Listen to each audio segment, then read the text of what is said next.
예수님께서는 12제자를 부르셨습니다. 제자를 부르신 이유는 세상으로 내보내시기 위함입니다. 오늘 본문은 제자들을 세상으로 보내시며 훈련을 시키시는 장면이 나옵니다.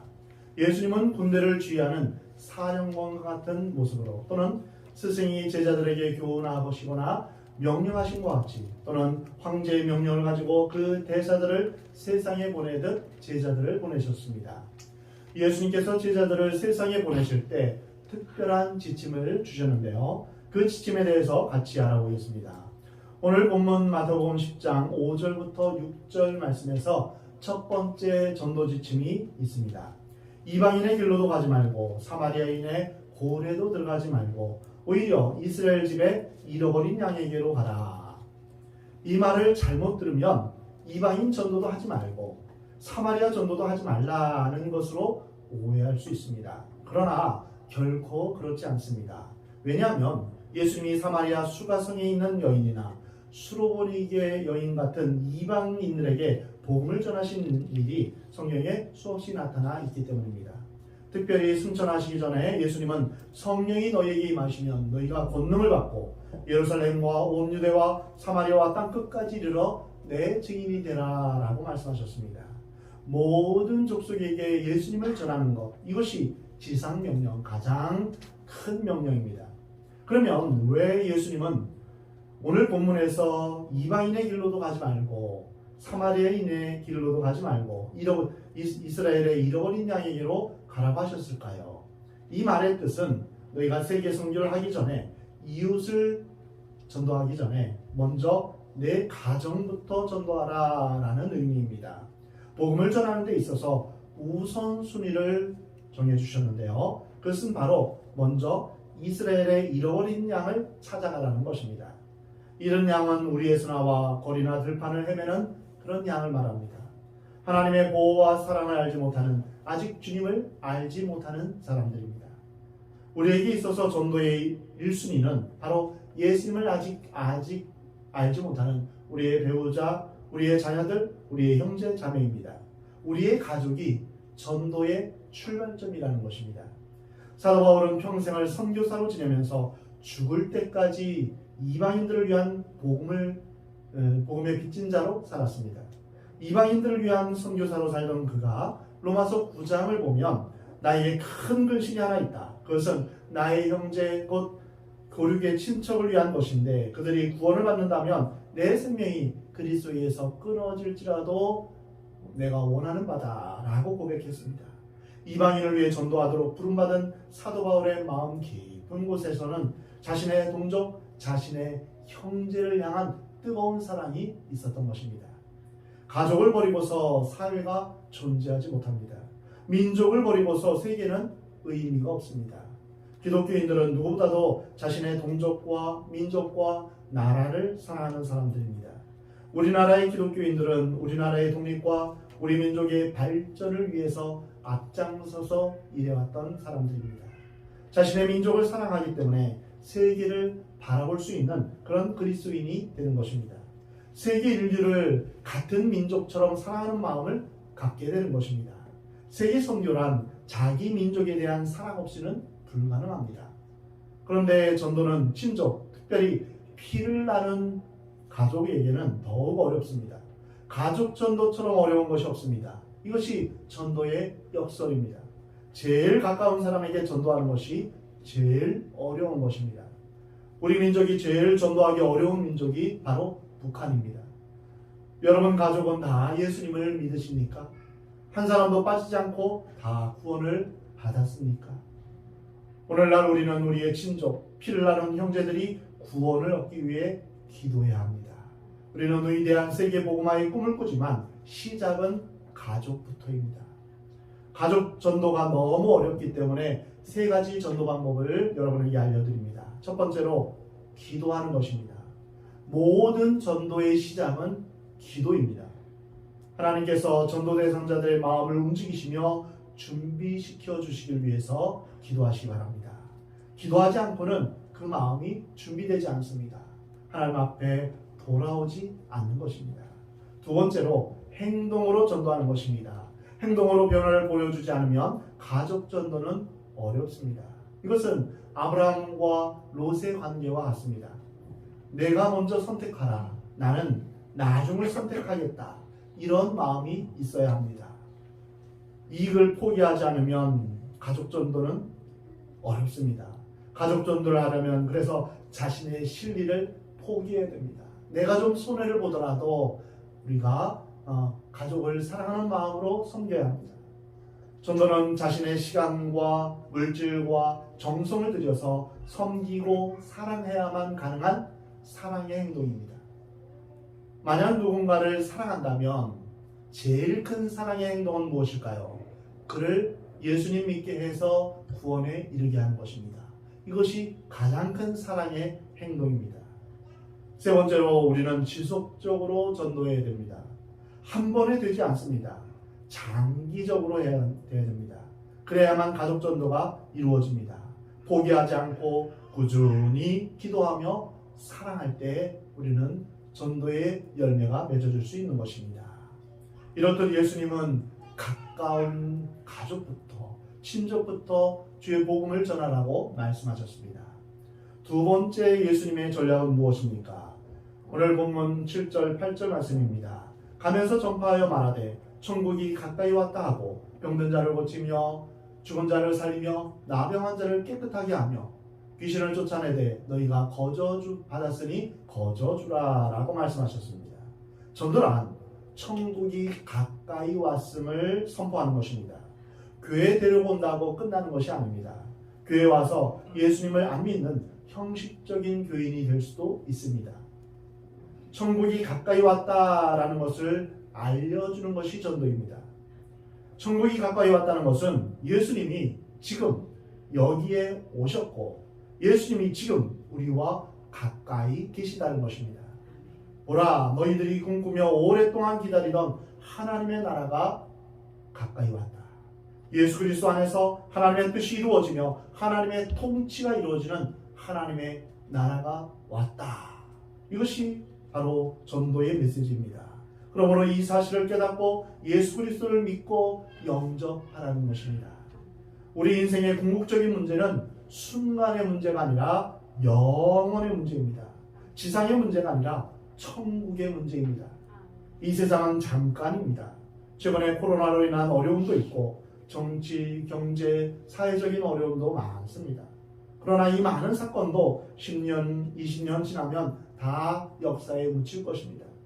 지금 나의 심각한 문제도 10년이 지나면 아무것도 아닌 것이 됩니다. 그렇게 80년, 100년 살면 땅에 묻히고 마는 것이 우리의 인생입니다. 그러므로 우리는 영원한 것, 바로 천국을 생각해야 합니다. 영원한 것을 위해서 살아야 합니다. 예수님은 천국이 지금 여기 내 마음에 왔다라고 말씀하십니다. 그리고 이것을 선포하는 것이 전도라고 말씀하십니다.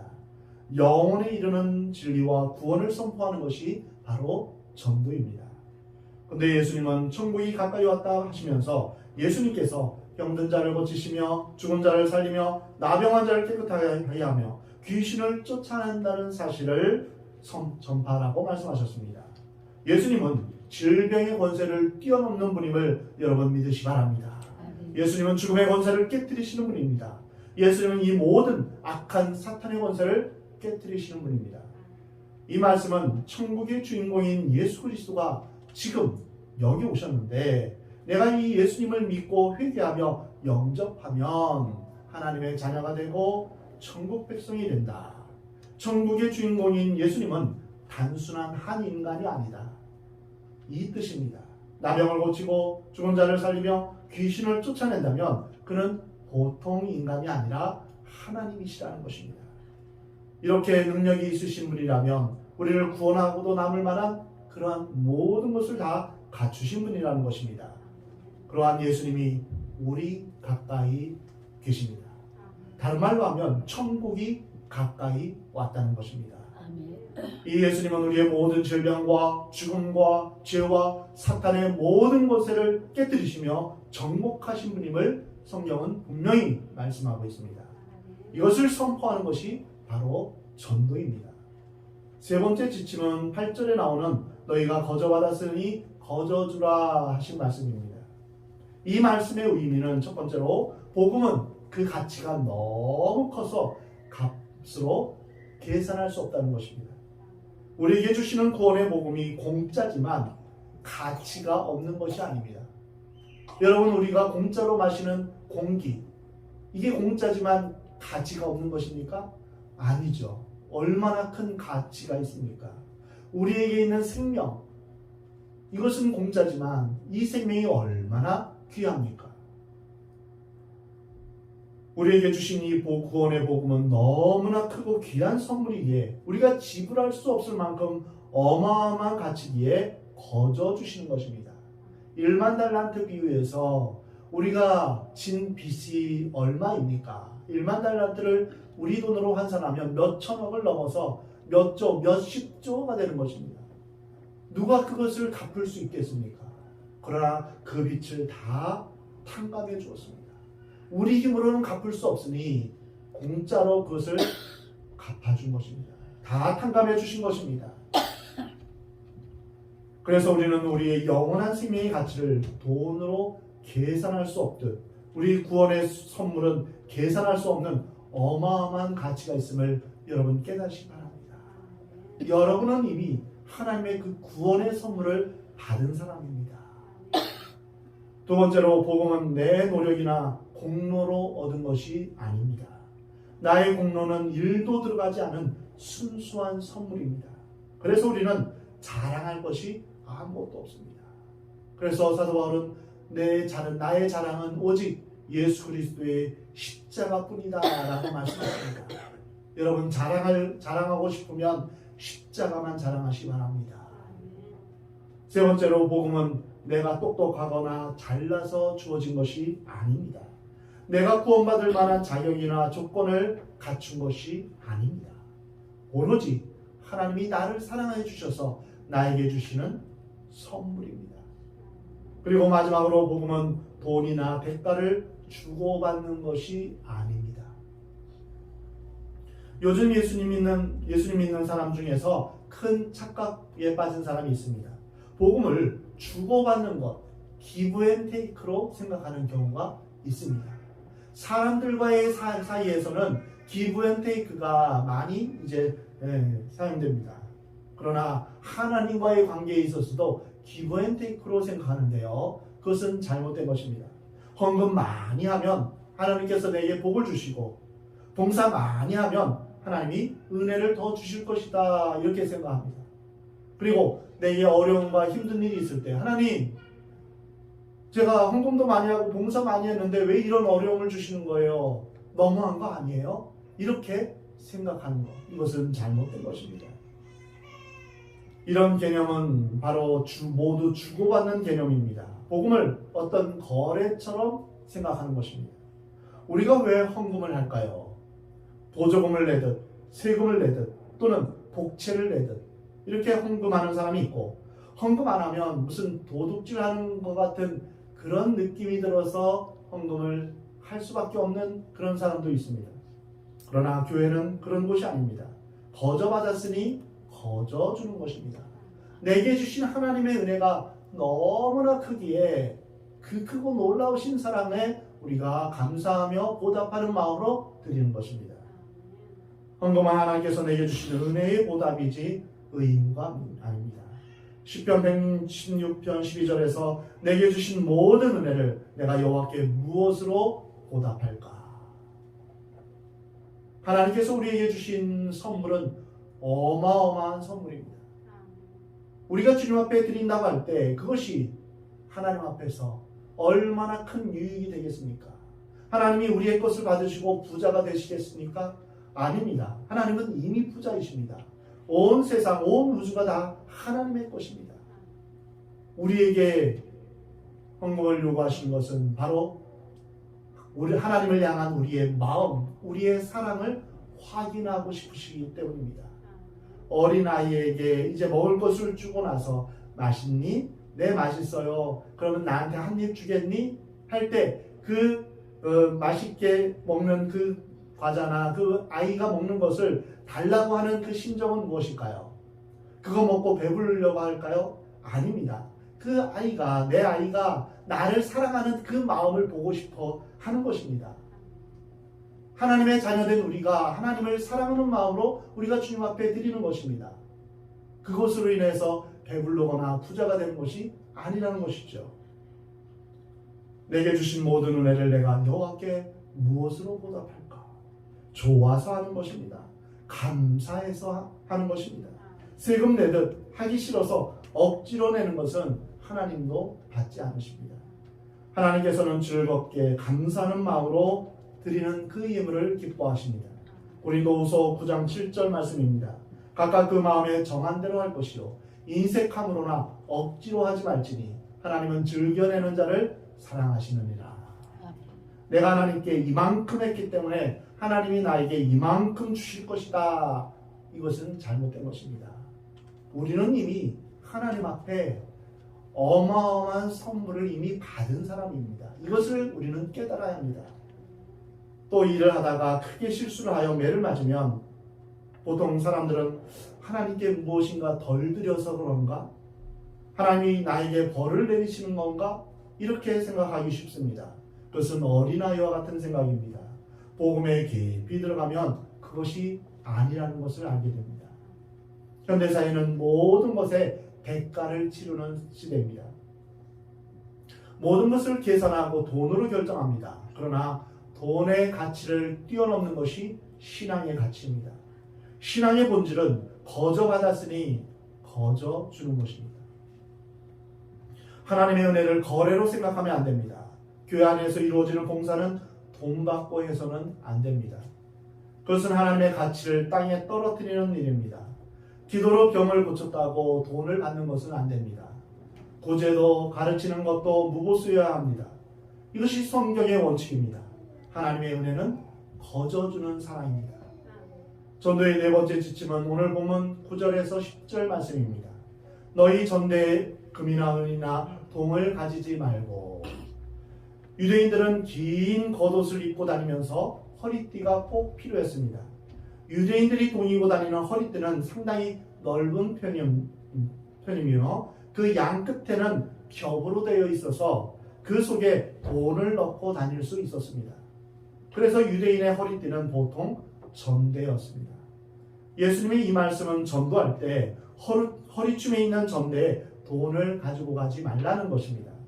이 말은 전도는 돈으로 하는 것이 아니라는 것입니다.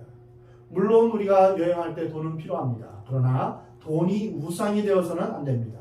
돈을 의지해서는 안 됩니다. 돈으로 전도해서는 안 된다는 것입니다.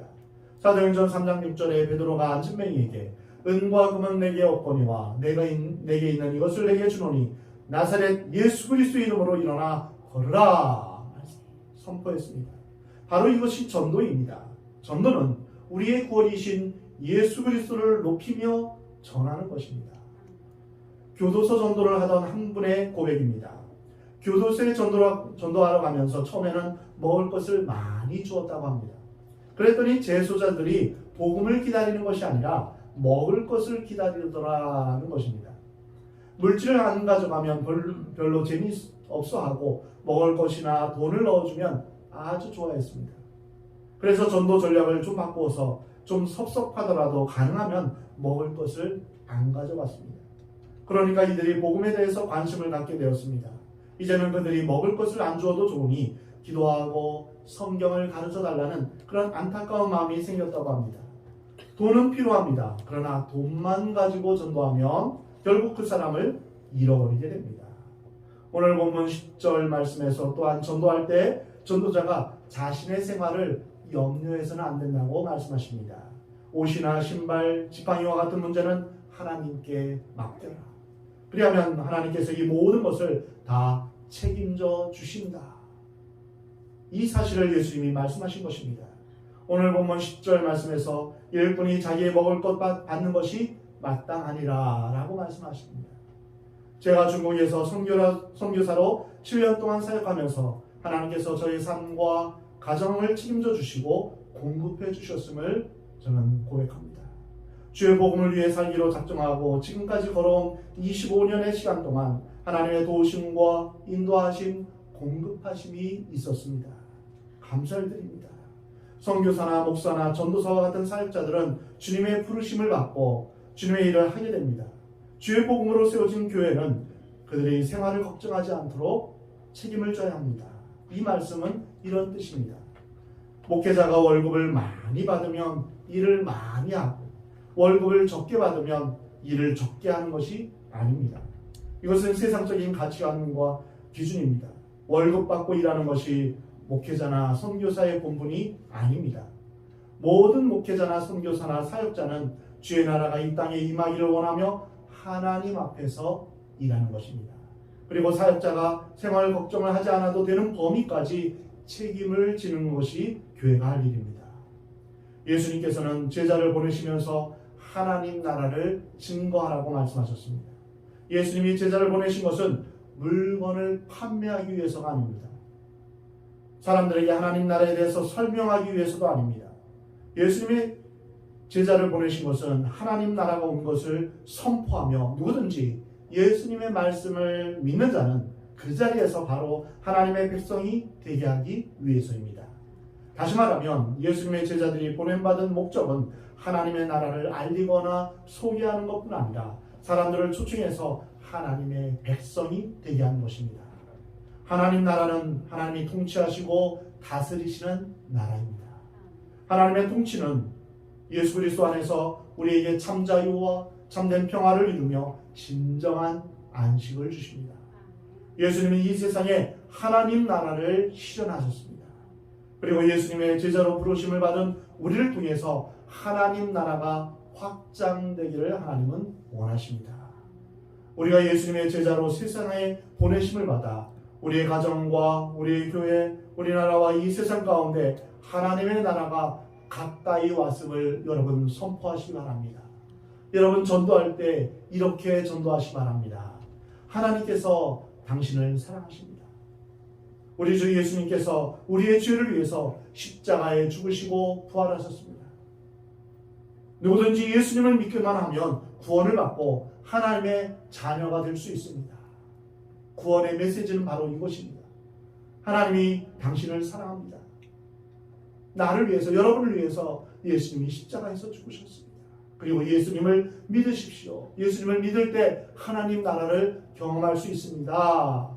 이렇게 선포하며 전도하는 여러분 되시기 바랍니다.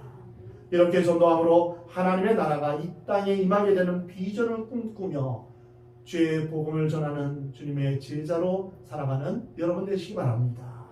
우리 주님이 다시 오시기까지 우리를 떠나지 않으시며 항상 우리와 함께 있겠다고 약속하신 말씀을 의지하면서 철저히 주님만을 또한 신뢰하며 끝까지 주님 오시는 그날까지 주의 복음을 온전히 전하는 그 사명을 감당하는 저와 여러분이 되기를 우리 주님은 원하십니다.